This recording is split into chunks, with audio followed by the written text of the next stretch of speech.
Hey everyone, welcome back to Varshu's bake up. இன்றைக்கி நம்ம செம்ம சாஃப்ட் அண்ட் மாய்ஸ்டாக இருக்க red banana brown butter bread செய்ய போகிறோம். ப்ரௌன் பட்டரோட ரிச் நட்டி ஃப்ளேவரும் ரெட் பனானாவோட நேச்சுரல் ஸ்வீட்னஸும் சேர்ந்தால் செம்ம டெலிஷியஸாக இருக்கும். வீட்டில் ஈஸியாக செய்யக்கூடிய இந்த யம்மி ரெசிபியை ஸ்டெப் பை ஸ்டெப் பார்க்கலாம் வாங்க. நான் இங்கே 2 ரெட் பனானா யூஸ் பண்ணியிருக்கேன். ரெட் பனானா இல்லைன்னா நார்மல் பனானா கூட யூஸ் பண்ணிக்கலாம். பனானாவை ஸ்பூன் வச்சு ஸ்மாஷ் பண்ணுங்கள், மிக்சியில் அரைக்க வேண்டாம். அப்போ தான் பனானா பிரெட் சூப்பர் சாஃப்டாக வரும். இப்போ இதை விஸ்கு வச்சு நல்லா மிக்ஸ் பண்ணிக்கலாம். இதுக்கு எலக்ட்ரிக் பிளெண்டரில் தேவைப்படாது, நம்ம கையிலே மிக்ஸ் பண்ணிக்கலாம். இப்போ சுகரும் ப்ரௌன் சுகரும் ஆட் பண்ணிக்கலாம். நம்ம இதையும் நல்லா விஸ்க் வச்சு நல்லா மிக்ஸ் பண்ணி விட்டுக்கோங்க. இப்போ வெண்ணிலா எசன்ஸ் நம்ம ஆட் பண்ணிக்கலாம்.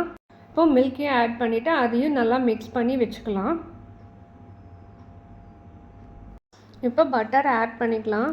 பட்டர் ஹாட்டாக இருக்கக்கூடாது, ரூம் டெம்பரேச்சர் வந்ததுக்கப்புறம் தான் யூஸ் பண்ணணும்.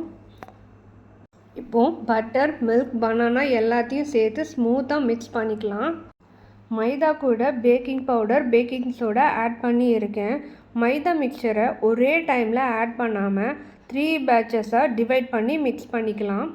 இப்போ சாக்கோ சிப்ஸையும் நம்ம ஆட் பண்ணி அதையும் நல்லா மிக்ஸ் பண்ணி எடுத்துக்கலாம். இப்போது பேட்டரை பிரெட் மோல்டில் போர் பண்ணிக்கலாம், இல்லைன்னா நார்மல் கேக் டின்லையும் பேக் பண்ணலாம். இதை 180 டிகிரி செல்சியஸ் ப்ரீஹீட் பண்ண அவனில் 35 to 45 மினிட்ஸ் பேக் பண்ணால் நம்ம super soft red banana brown butter bread ready. ஹாட்டாக இருக்கும்போது ஸ்லைஸ் பண்ணால் பிரெட் பிரேக் ஆகலாம். ஸோ கம்ப்ளீட்லி கூல் ஆனதுக்கப்புறம் கட் பண்ணி சர்வ் பண்ணுங்கள்.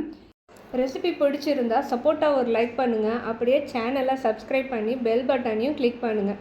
உங்களை இன்னொரு யம்மி ரெசிபியோட சீக்கிரம் மீட் பண்ணுறேன். பாய்.